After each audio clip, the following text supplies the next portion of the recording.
Good morning सभी student को। Thank you. आप लोग क्लास में जल्दी जल्दी जुट जाइए। गुड मॉर्निंग आशीष, सितेश, अविनाश, नेहा, अंजलि, हिमांशु, रितु, सभी को गुड मॉर्निंग।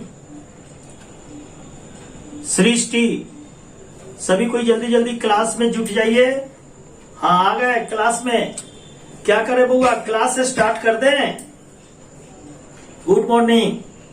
ठीक है, अब हम क्लास स्टार्ट करते हैं। गौर से सुनिएगा। आज का जो चैप्टर है वह सबसे अहम चैप्टर है और इम्पोर्टेंट चैप्टर है, इसलिए इस पर थोड़ा सा ध्यान दीजिएगा और आराम से सुनिएगा। सब बात आपको याद करा देंगे हम, आपको रटना कुछ नहीं पड़ेगा। एक बात याद रखिएगा, इनऑर्गेनिक केमिस्ट्री में रिएक्शंस को आप याद कर लीजिए।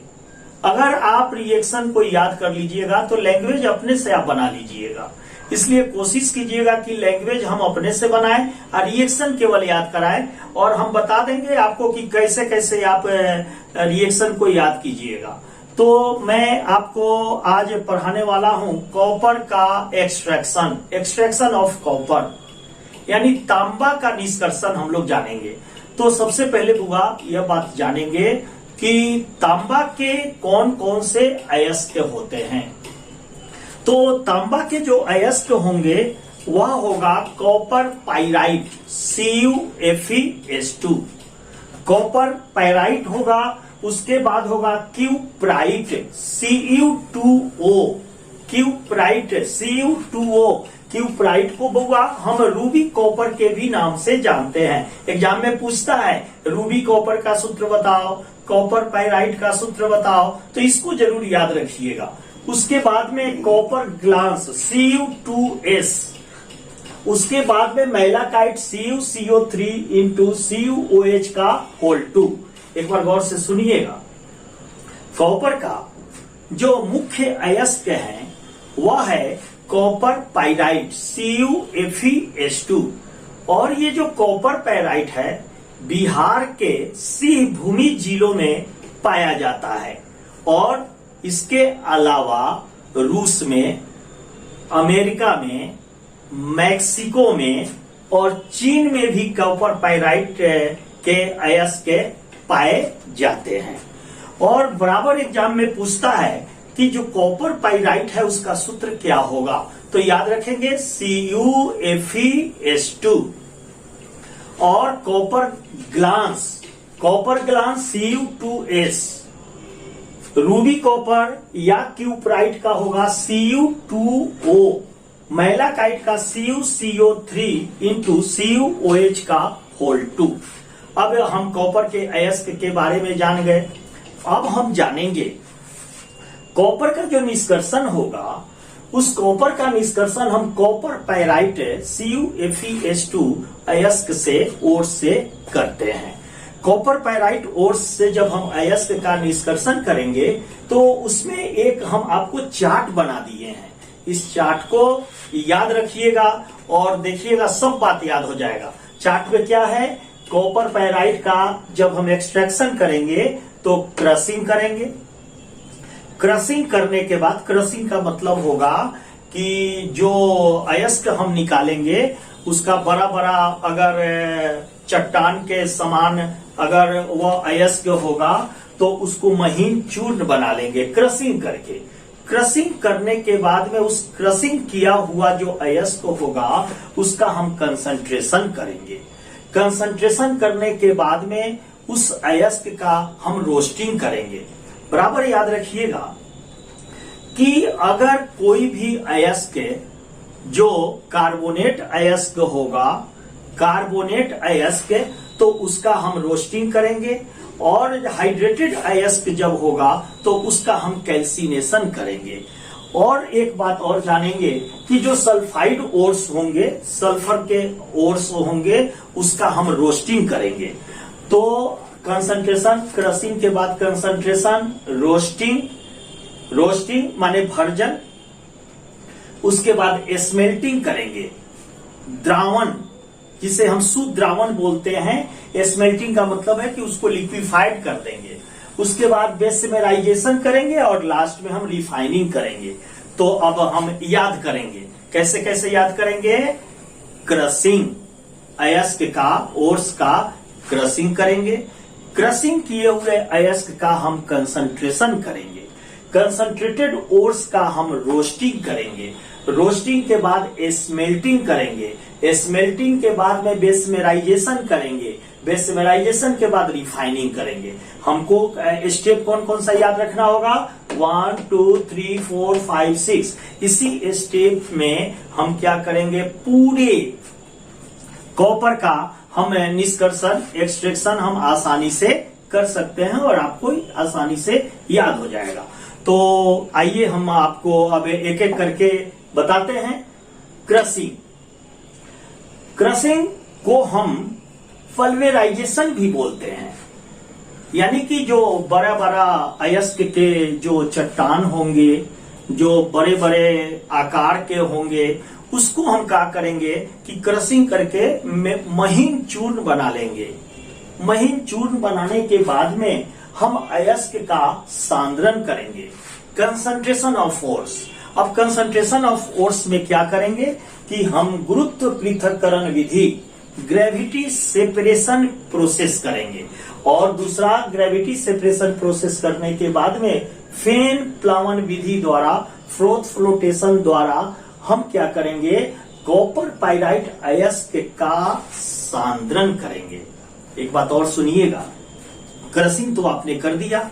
क्रशिंग करने के बाद में गुरुत्व पृथक्करण विधि, ग्रेविटी सेपरेशन प्रोसेस वैसे अयस्क के लिए किया जाता है जिस अयस्क में मिट्टी की प्रधानता हो, मिट्टी ज्यादा हो, मिट्टी ज्यादा हो, कंकड़ पत्थर ज्यादा हो, तो उसको क्या करेंगे? पानी से अच्छी तरह से हम धो लेंगे।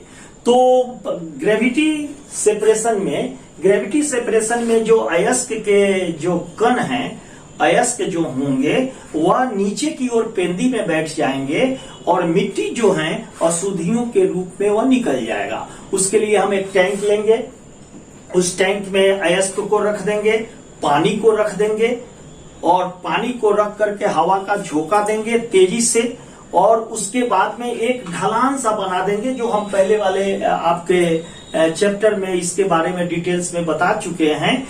जिससे क्या होगा कि मिट्टी जो है निकल करके बाहर हो जाएगी और भारी जो कण है वह जो है हमारे जो कंटेनर होगा जिसमें यह टोटल प्रोसेस होगा, उसमें यह नीचे की ओर बैठ जाएगा। तो अयस्क का हम क्या करेंगे? गुरुत्व पृथक्करण विधि का मतलब नटसेल में यह जान लेंगे कि पानी से उसको अच्छी तरह से धो देंगे।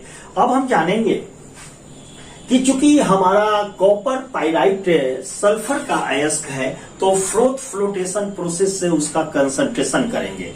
आपको बउआ कई बार मैं बताया हूं, फ्रोथ फ्लोटेशन में एक बड़ा सा टैंक लेंगे, उसमें पाइन का तेल और जल डाल देंगे और उस अयस्क को डाल देंगे और एक हवा का झोंका के लिए एक पाइप लगी होती है, उसको निकाल करके पाइप के द्वारा जो है हम हवा का फ्लो करेंगे। क्या लिख रहे हैं? दूसरे विधि से कंसंट्रेशन भी कर सकते हैं। हाँ, आसानी से दूसरे विधि से भी हम कंसंट्रेशन कर सकते हैं। लेकिन एक बात याद रखिएगा, सल्फाइड ओर्स का जो कंसंट्रेशन होगा वह हम फेन प्लावन विधि के द्वारा करेंगे, तो वह क्या होगा? सस्ता और आसानी से हो जाएगा। इसलिए हम फ्रोथ फ्लोटेशन प्रोसेस के द्वारा हम अयस्क का सांद्रण कर लेंगे। अब क्या होगा? अयस्क के जो सांद्रण जब हम क्रिया करते हैं फ्रोथ फ्लोटेशन प्रोसेस में, तो उसमें हमारे जो अयस्क हैं वह फेन के साथ ऊपर आ जाते हैं, क्योंकि उसमें तेल मिला होता है और जो तेल जो है अयस्क के साथ ऊपर चला जाएगा और अशुद्धियां जैसे आयरन होगा, उसमें लेड होगा, सिल्वर होगा, वह सब अशुद्धियां जो हैं मिट्टी, कंकड़, पत्थर सब वह नीचे की ओर बैठ जाएंगी। और इस तरह से हम फेन के द्वारा क्या लिख रहे हैं आप लोग? आप कुछ कुछ लिख रहे हैं? अच्छा, ठीक है, हाँ समझ में आ रहा है, ठीक, बहुत अच्छी बात है। तो हम क्या करेंगे बुआ कि उसका फेन प्लावन विधि के द्वारा हम अयस्क का कंसंट्रेशन कर लेंगे। फैन से हम जब निकाल लेंगे अयस्क को, तो उसको सुखाने के बाद में उस अयस्क का अब हम रोस्टिंग करेंगे। एक बात, जैतून का तेल मिलाएंगे। हाँ, जैतून यार पाइन, पाइन का हिंदी होता है जैतून। आप सही लिख रहे हैं। पाइन का तेल का अर्थ हो, पाइन का ही अर्थ होता है जैतून का तेल डाल देंगे, जिससे फेन अधिक उत्पन्न होगा। अब होगा, देखो अब स्टेप याद रखिएगा कि किस स्टेप में कौन सा रिएक्शन होगा। अगर यह स्टेप अगर आपको याद रहता है तो यह चैप्टर आसानी से याद हो जाएगा। चलो अब रोस्टिंग करते हैं। भर्जन यानी जारन। रोस्टिंग का हिंदी भर्जन और जारन होगा। कभी एग्जाम में भर्जन पूछता है, कभी जारन पूछता है। इंग्लिश रोस्टिंग होगा। अब हम जब रोस्टिंग की क्रिया करेंगे तो हम जानते हैं कि वह वायु की उपस्थिति में होगी, और वायु की उपस्थिति में होने पर अशुद्धियां जो हैं वह आसानी से निकल जाएगी, और जो सल्फाइड ओर्स जो हैं वह सल्फाइड ओर्स जो हैं आपको ऑक्साइड ओर्स में वह चेंज हो जाएंगे। तो अब रोस्टिंग की क्रिया में क्या क्या याद रखिएगा, जैसे 4s + 3O2 gives 2AS2O3, arsenic निकल जाएगा। उसमें अशुद्धि जो आपका Sb होगा, एंटीबनी होगा, वह ऑक्सीजन से अभिक्रिया करेगा, और Sb आपका यहाँ पर थोड़ा सा मिस हो गया है, यहाँ Sb2O3 बना लेगा, और सल्फर जो है ऑक्सीजन से अभिक्रिया करके सल्फर डाइऑक्साइड बना लेगा। तो इसमें जो अशुद्धियां होगी एंटीमनी, सल्फर और आर्सेनिक होगा, या लेड भी अगर होता है तो लेड भी अशुद्धियां जो है वह लेड के ऑक्साइड में वह बाहर निकल जाएगी। तो रोस्टिंग की क्रिया में क्या क्या निकलेगा, सल्फर निकल जाएगा ऑक्साइड के रूप में, एंटीमनी निकल जाएगा ऑक्साइड के रूप में, उसके बाद में आर्सेनिक भी निकल जाएगा ऑक्साइड के रूप में, और जो लेड होगा वह भी अशुद्धियां निकल जाएगी। क्या कर रहे हैं, वीडियो आपका रुक गया है तो थोड़ा सा आप ठीक सा कीजिए। और बच्चों जरा बताओ, आप लोग का वीडियो चल रहा है? बोलो जल्दी से। Good morning Rizwana. Yes sir. और लोग का चल रहा है? आपका कहीं पर वह खराब होगा, अपना सेटअप बॉक्स को सही कर लीजिए, उसके बाद आपका वीडियो स्टार्ट हो जाएगा। हाँ ठीक है, थैंक यू अनन्या। आप लोग का क्लास का वीडियो सब चल रहा है ना? ठीक है, एकदम thank you. Good good good, thank you. चलो आगे हम बढ़ते हैं। चलो अब क्या करते हैं, हम लोगों ने रोस्टिंग कर लिया, तो रोस्टिंग में आर्सेनिक, एंटीमनी और सल्फर को ऑक्साइड्स के रूप में वो निकल गया। अब देखो हमारा कॉपर पाइराइट ऑक्सीजन से अभिक्रिया करेगा, तो यह आयरन का सल्फाइड बना लेगा, उसके बाद कॉपर का सल्फाइड बना लेगा, सल्फर डाइऑक्साइड आउट हो जाएगा। तीसरा में यह कॉपर का सल्फाइड जो है ऑक्सीजन से अभिक्रिया करके कॉपर का ऑक्साइड और सल्फर डाइऑक्साइड बना लेगा, और आयरन का सल्फाइड ऑक्सीजन से अभिक्रिया करके आयरन का ऑक्साइड और सल्फर डाइऑक्साइड बना लेगा। आपको केवल याद क्या करना होगा कि रोस्टिंग की क्रिया में क्या क्या निकलेगा। तो रोस्टिंग की क्रिया में सल्फर ऑक्सीजन से अभिक्रिया करके सल्फर डाइऑक्साइड के रूप में निकाल देगा, एंटीमनी ऑक्सीजन से अभिक्रिया करके वह ऑक्साइड एंटीमनी का ऑक्साइड बना देगा। उसके बाद में हमारा आर्सेनिक ऑक्सीजन से अभिक्रिया करके, चूंकि रोस्टिंग कर रहे हैं तो इन प्रेजेंस ऑफ एयर होगा, और वहां से हमारा आर्सेनिक ऑक्साइड निकाल देगा। और कॉपर सल्फाइड जो है, कॉपर पाइराइट के जो अयस्क हैं CuFeS2, ये कॉपर पाइराइट के अयस्क जो है कॉपर का सल्फाइड, आयरन का सल्फाइड, और हमारा क्या निकलेगा यहाँ पर सल्फर डाइऑक्साइड गैस निकलेगा। और आयरन का सल्फाइड जो है उसका रोस्टिंग होगा तो आयरन का ऑक्साइड, और कॉपर का सल्फाइड का रोस्टिंग होगा तो कॉपर का ऑक्साइड, और सब में सल्फर डाइऑक्साइड गैस निकल जाएगा। तो रोस्टिंग की क्रिया जब हम कर लेंगे तब हम स्मेल्टिंग की क्रिया करेंगे। देखो यहाँ लिखा हुआ है रोस्टिंग के बाद स्मेल्टिंग। स्मेल्टिंग की क्रिया जब हम करते हैं तो एक ब्लास्ट फर्नेस में हम क्या करते हैं, भर्जित अयस्क रोस्टेड ओर्स को मिलाते हैं और कोक मिलाते हैं, यहाँ सिलिका मिलाते हैं, सिलिका यानी बालू मिलाते हैं वात्या भट्टी में, अब वर्जित अयस्क जो होगा, यहां देख सकते हैं कॉपर का ऑक्साइड है, या आयरन के सल्फाइड से अभिक्रिया करेगा तो कॉपर का सल्फाइड और आयरन का ऑक्साइड बनाएगा। पूरा यहाँ पर आयरन के ऑक्साइड जो है सिलिका से अभिक्रिया करके या आयरन का सिलिकेट बना लेगा, जो स्लैग बना लेगा, जो स्लैग को आसानी से हम हटा सकते हैं। तो हमारा स्मेल्टिंग की क्रिया जब होगा तो उसमें हम रोस्टेड ओट्स डालेंगे, उसके बाद कोक डालेंगे और सिलिका डालेंगे और उसको हीट कर देंगे। हीट करने के बाद में हमारा यह कॉपर का ऑक्साइड आयरन के सल्फाइड से अभिक्रिया करके कॉपर का सल्फाइड बना लेगा और आयरन का ऑक्साइड बना लेगा। और हम एक बात जानते हैं कि यह कॉपर के सल्फाइड और आयरन के ऑक्साइड का जो मिश्रण होगा उसे हम कॉपर मैटे के नाम से जानते हैं। यह हुआ एग्जाम में बराबर पूछा जाता है, इसको याद रखिएगा, कॉपर मैटे। तो कॉपर मैटे में क्या क्या होगा, कॉपर का सल्फाइड और आयरन का ऑक्साइड का मिश्रण होगा जो कॉपर मैटे बोलते हैं। और कॉपर मैटे में 50% जो है कॉपर होगा। अब उस कॉपर मैटे को हम बेसमीकरण करते हैं, बेसमेराइजेशन करते हैं। तो बेसमेराइजेशन में हमने फिगर एक बनाया है, आपको गौर से देखिएगा कि यह बेसेमर एक टैंक लेंगे और इसमें हम कॉपर मैटे को डाल देंगे और रेत, बालू, सिलिका को डाल देते हैं। और यहां से आप देखिए गर्म हवा का फ्लो करते हैं, हॉट एयर यहां जब फ्लो करेंगे तो मैटे जो है, मैटे वहां से वो रिएक्शंस करना स्टार्ट हो जाएगा। और बेसमेराइजेशन में कौन कौन सी क्रिया होगी, तो देखो आयरन का सल्फाइड या हमारा कॉपर मैटे में आयरन का सल्फाइड है, वह ऑक्सीजन से अभिक्रिया करके आयरन का ऑक्साइड और सल्फर डाइऑक्साइड गैस बनाएगा। और उसमें ऑलरेडी बालू मिला हुआ है, सिलिका मिला हुआ है। तो यहां पर आयरन के ऑक्साइड सिलिकॉन डाइऑक्साइड से अभिक्रिया करके आयरन का सिलिकेट स्लैग बना देगा। और यह स्लैग को क्या करेंगे, यह स्लैग जो है इसको बाहर निकाल लेंगे। उसके बाद में कॉपर का सल्फाइड, मैटे में तो आयरन का सल्फाइड है और कॉपर का सल्फाइड है, आयरन का ऑक्साइड, आयरन का सल्फाइड और कॉपर के जो सल्फाइड हैं वह ऑक्सीजन से अभिक्रिया करके कॉपर का ऑक्साइड बनाएगा और सल्फर डाइऑक्साइड गैस को निकाल देगा। अब देखो कॉपर का सल्फाइड और कॉपर का ऑक्साइड आपस में जब अभिक्रिया करेगा तो कॉपर बनाएगा और सल्फर डाइऑक्साइड गैस निकलेगी।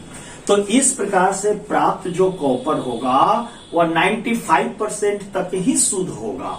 और इस प्रकार के प्राप्त कॉपर को हम फफोलेदार कॉपर बोलते हैं, ब्रिटल कॉपर के नाम से जानते हैं। क्योंकि जब कॉपर जब बनता है और तो उसमें ऑक्सीजन गैस क्या होगा, यह सल्फर डाइऑक्साइड गैस जो है प्रवेश कर जाती है, जिसके कारण कॉपर की जो सतह है उस पर फफोला उत्पन्न हो जाता है। फोका जैसा, जैसे देखते हो ना कि कभी कभी घाव होता है, कोई चीज जल जाता है तो वहां फोका हो जाता है, फफोला हो जाता है।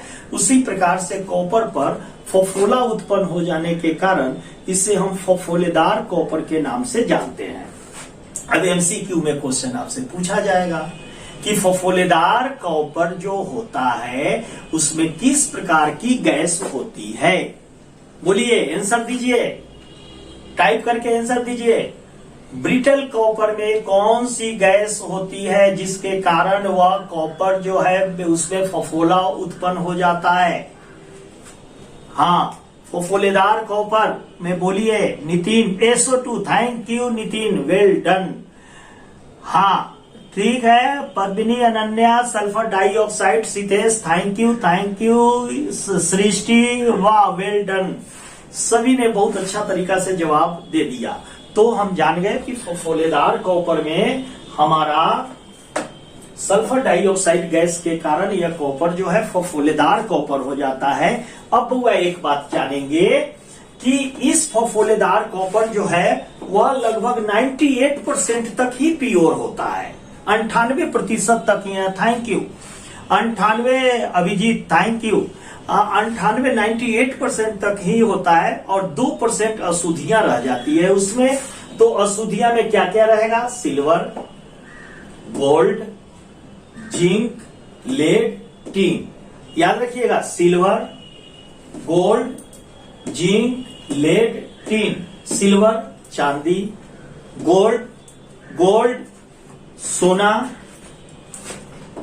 सोना, जिंक तांबा, लेड सीसा और स्टेनस टीन, यह सब इम्प्यूरिटीज रहती है। और इस इम्प्यूरिटीज को हटाने के लिए हम इलेक्ट्रोलाइसिस की क्रिया करते हैं। तो इलेक्ट्रोलाइसिस की क्रिया में क्या करेंगे बुआ? इलेक्ट्रोलाइसिस की क्रिया में हम पहले भी आपको बता चुके हैं कि इलेक्ट्रोलाइटिक सेल लेंगे और इस इलेक्ट्रोलाइटिक सेल में इसको मिटा देते हैं कि आपको बता दें।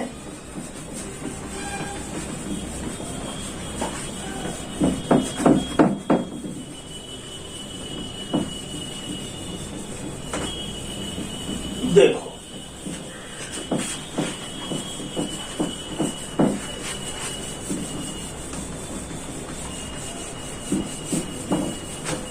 अब देखो बुआ, कहता है कि हम एक विद्युत घट लेते हैं जिसको हम इलेक्ट्रोलाइटिक सेल बोलते हैं और हम कॉपर का शुद्धिकरण कर रहे हैं, फफोलेदार कॉपर का। तो उसमें क्या करते हैं, एक शुद्ध कॉपर का एक कैथोड बनाते हैं। कैथोड प्योर कॉपर का हम कैथोड बनाते हैं और एक इम्प्योर कॉपर का एनोड बनाते हैं। इम्प्योर कॉपर का हम एनोड बनाते हैं और कॉपर सल्फेट सॉल्यूशन में इसको डाल देते हैं। कॉपर सल्फेट का सॉल्यूशन, इसको तांबे की तार द्वारा कैथोड और एनोड को जोड़ देते हैं। तो रासायनिक अभिक्रिया होगी, इसमें कॉपर सल्फेट का सॉल्यूशन होगा यानी घोल होगा जिसका कंसंट्रेशन 1 m का होगा। तो क्या होगा, रासायनिक अभिक्रिया होगी। तो आप देख सकते हैं कि copper 2 plus AQ plus 2 electron gives copper solid. अब आप समझ सकते हैं, कॉपर जो सॉलिड है या कॉपर पॉजिटिव चार्ज है, कैथोड है निगेटिव चार्ज, एनोड है पॉजिटिव चार्ज। तो कैथोड पर हमारा शुद्ध कॉपर का यहां पर जो है कोटिंग होने लगेगा, शुद्ध कॉपर यहां पर जमा होने लगेगा और अशुद्धियां जो है वह घोल में ही रह जाएंगी।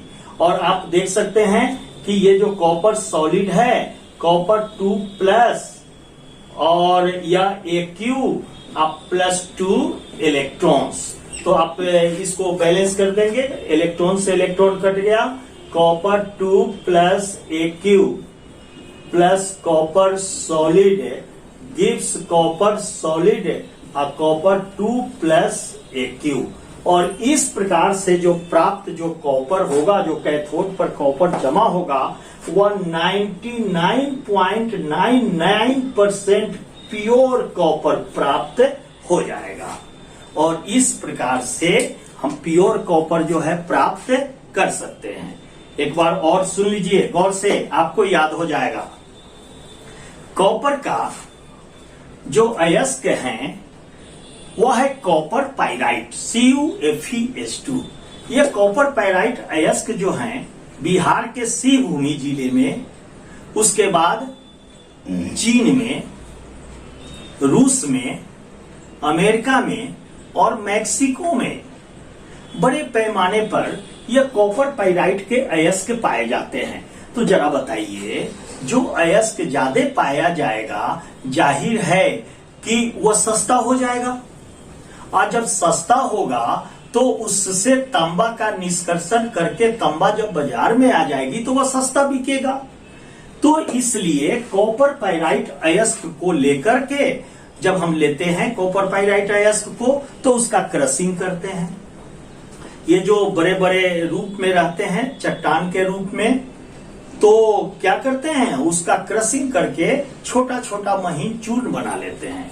क्रशिंग करने के बाद उसका कंसंट्रेशन करते हैं। अब कंसंट्रेशन में याद रखना क्या क्या करते हैं। कंसंट्रेशन में हम आपका ग्रेविटी सेपरेशन प्रोसेस, गुरुत्व पृथक्करण विधि के द्वारा पानी से उसको धो देते हैं। उसके बाद फेन प्लावन विधि के द्वारा हम क्या करते हैं, अयस्क का कंसंट्रेशन कर लेते हैं। अब कंसंट्रेटेड अयस्क को हम क्या करते हैं, रोस्टिंग करते हैं। तो रोस्टिंग की क्रिया में क्या होगा, कंसंट्रेटेड ओर्स जैसे CuFeS2, आपको जरा ध्यान दीजिएगा कि ये जो कंसंट्रेटेड ओर्स हैं उसका हम रोस्टिंग करेंगे। तो रोस्टिंग की क्रिया में इसमें सल्फर ऑक्सीजन होगा तो सल्फर डाइऑक्साइड गैस बन के निकल जाएगा। यहाँ पर हमारा जो सल्फर है वह ऑक्सीजन से अभिक्रिया करके सल्फर डाइऑक्साइड बन जाएगा इस रोस्टिंग क्रिया में। उसके बाद में आर्सेनिक जो है ऑक्सीजन से अभिक्रिया करके आर्सेनिक का ऑक्साइड बना लेगा। यहाँ पर हम बैलेंस कर देते हैं, आर्सेनिक का ऑक्साइड बना लेगा यानी 3O2 या 2AS कर दिए तो आर्सेनिक 2 हो गया और ऑक्सीजन 2 तो 3 दूना 6, तो यहाँ 4 कर देंगे, 4 बैलेंस कर लेंगे रिएक्शन को। उसके बाद में अगर मान लो हमारा यहाँ आर्सेनिक है, एंटीमनी अगर होगा 4Sb + 3O2 तो 2Sb2O3 एंटीमनी, ये ऑक्साइड्स बनके निकल जाएंगे। उसके बाद क्या होगा कि कॉपर के पाइराइड्स जो हैं जैसे CuFeS2, इसका जब हम रोस्टिंग की क्रिया कराएंगे तो यह कॉपर का सल्फाइड, आयरन का सल्फाइड और क्या होगा, सल्फर डाइऑक्साइड गैस बन जाएगा। और ये आयरन के सल्फाइड जो है रोस्टिंग क्रिया में या आयरन के ऑक्साइड बनाकर सल्फर डाइऑक्साइड गैस बना लेंगे। बैलेंस रिएक्शन आप कर लीजिएगा। उसके बाद में ये जो आयरन के सल्फाइड हैं ऑक्सीजन से अभिक्रिया करके आयरन के ऑक्साइड और सल्फर डाइऑक्साइड गैस बना लेंगे। तो इस प्रकार से हम क्या कर सकते हैं, ये आयरन के ऑक्साइड और आयरन के जो ऑक्साइड हैं या आयरन के ऑक्साइड बालू से अभिक्रिया करके आयरन का सिलिकेट FeSiO3 स्लैग के रूप में बाहर निकल जाएगा। अब सुनो, अब इस रोस्टिंग के बाद में हम स्मेल्टिंग करते हैं। स्मेल्टिंग की क्रिया में हम क्या करते हैं कि रोस्टेड ओर को ब्लास्ट फर्नेस में कोक और बालू मिला करके उसको गर्म करते हैं। तो जैसे ही गर्म करेंगे रोस्टेड ओर को, तो ये रोस्टेड ओर्स जो हैं, रोस्टेड ओर्स में जैसे FeO है वह आपको बालू से अभिक्रिया करके कैल्शियम का सिलिकेट बना करके वो बाहर निकाल देगा और उसमें हमारा बच जाएगा यहां पर बेसमेराइजेशन की क्रिया में Cu2S और FeO जिसमें 50% कॉपर होगा और बेसेमर परिवर्तक में एक उसका कंटेनर होगा, उसमें हम इस मैटे को और सिलिका के साथ रख देते हैं और गर्म करते हैं, हवा का झोंका देते हैं। तो वहां पर बेसमेराइजेशन की क्रिया में यहां पर ये कॉपर का जो सल्फाइड है वह कॉपर के ऑक्साइड में कन्वर्ट हो जाएगा और आयरन का ऑक्साइड जो है यह सिलिका से अभिक्रिया करके आयरन का सिलिकेट बना लेगा और यह कॉपर सल्फाइड और कॉपर के ऑक्साइड से आपस में अभिक्रिया करके कॉपर बनाएंगे और सल्फर डाइऑक्साइड गैस निकलेगी। और यह जो कॉपर हमारा होगा 4 करके बैलेंस कर देंगे, यह जो हमारा कॉपर होगा यह कॉपर ब्रिटल कॉपर कहलाएगा कि फफोलेदार कॉपर, क्योंकि इस पर फफोला उत्पन्न हो जाता है। यह हमारा ब्रिटल कॉपर जो है वह 98% तक ही शुद्ध होगा। तब क्या करेंगे, इसका हम इलेक्ट्रोलाइसिस की क्रिया कराएंगे, रिफाइनिंग करेंगे।